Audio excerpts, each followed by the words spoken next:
Good morning and welcome to the DFS Army YouTube channel. I am Razzle11 Grinds, or just Razzle11, coming to you with a little pitching video to lead us into opening day.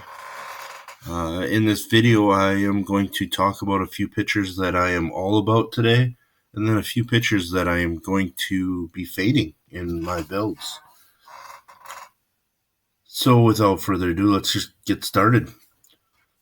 We'll start down a little bit. Probably my favorite pitcher on DraftKings due to price and just overall matchup. Shane McClanahan at 7,700 gets a pretty weak Detroit lineup. I realized Detroit was second in all of baseball during spring in home runs, but I don't think that's going to translate, especially in this spot. We saw McClanahan start out extremely strong last year. Faded down the stretch, dealt with some arm issues, and then Tampa Bay kind of limited his pitch count to close out the season. From all indications, everything's good to go, so I am going to jump back on the McClanahan train this year. Pretty big advocate last year of his ability, and I do believe that he wins a Cy Young at some point in his career.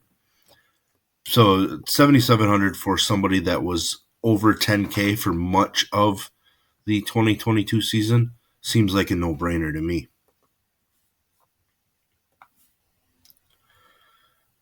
Next up on my list here is Alek Manoah. This is actually a pitcher that I'm planning on fading in my builds today.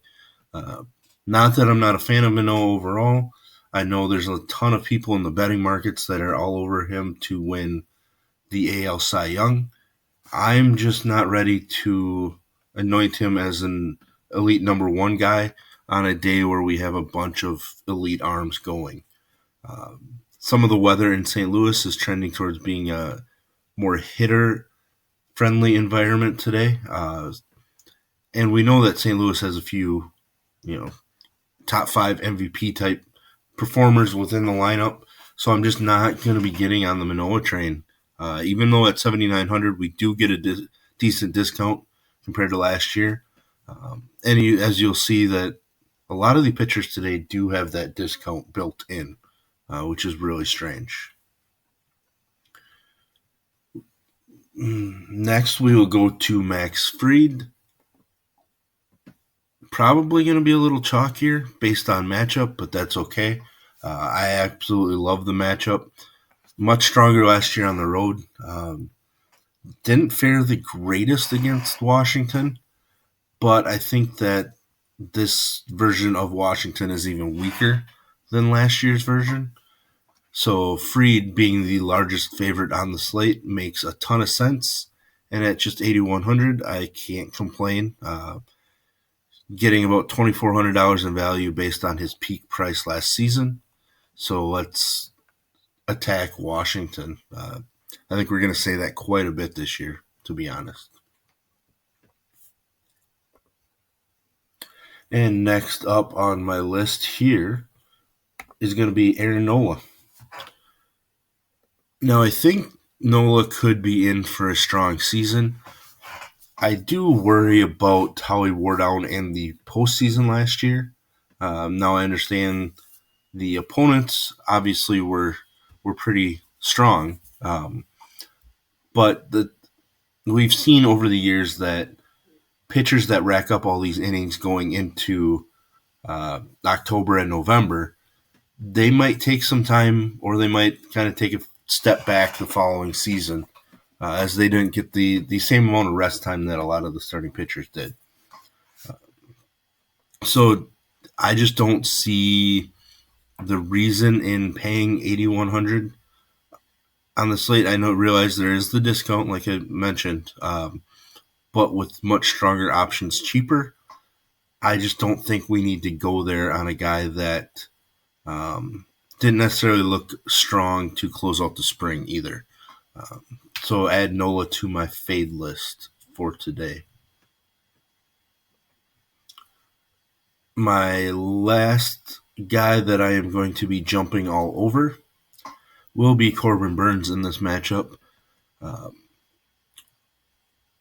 was extremely strong against the Cubs last season, as you can see here, averaging nearly 24 DK fantasy points per start. I realized that his K numbers took a hit on the road, but I think that's just marginal in this spot, especially given how cool it's going to be in Wrigley today. And we have seen over the years that when Wrigley is on the colder side, it plays like one of the larger ballparks in baseball. And we do know that the Cubs have some guys in the lineup that can strike out quite a bit, i.e., Cody Bellinger. So this feels like a spot where we just plug him in.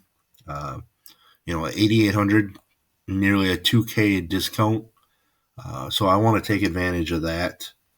And I think this is an excellent spot to get some upside on an opening day where a lot of these arms are going to be very similar in terms of pitch counts and final fantasy point performances. And now we will get back to the number one fade on this slate for me. It seems strange given that he's arguably the best pitcher in baseball when healthy, obviously. But DeGrom at 9,600 seems like a steal, considering he was almost 12K at times last year. But there's just some issues that I'm not ready to jump on board with. Obviously, he started out the spring with an injury immediately, which shouldn't shock us at this point. But then he made just 2 spring starts for the Rangers, topping out at 3 2/3 innings. As we can see from his player card here, expected to be limited to around 75 to 80 pitches. I would not be shocked if that's more in the 60 to 70 range. I believe last year he threw 59 pitches with the Mets in his first start of the year. I would expect, with the amount of money that Texas threw at DeGrom, that he would be brought along pretty slowly, and I would not be shocked by him going just 4 innings in this spot. And with the number of aces on this slate, I don't want to risk getting just 4 innings of DeGrom. Now, I do understand that DeGrom in just 59 and 76 pitches can certainly put up 20 to 35 DK points like we see from last year. But with that, I'm just not willing to do it. I'm going to take the savings for guys that have similar ranges of outcomes, and I'm going to let the field kind of spend a little too much on DeGrom in this spot. So that will do it for the first pitching video of the 2023 MLB season. We do have a promo code going on at DFS Army. It is opening day. If you use that between now and Easter weekend, you will get 50% off your first month with us. I will provide a link either down in the description or in a pinned comment to this video. So with that, let's attack this slate and take home some money.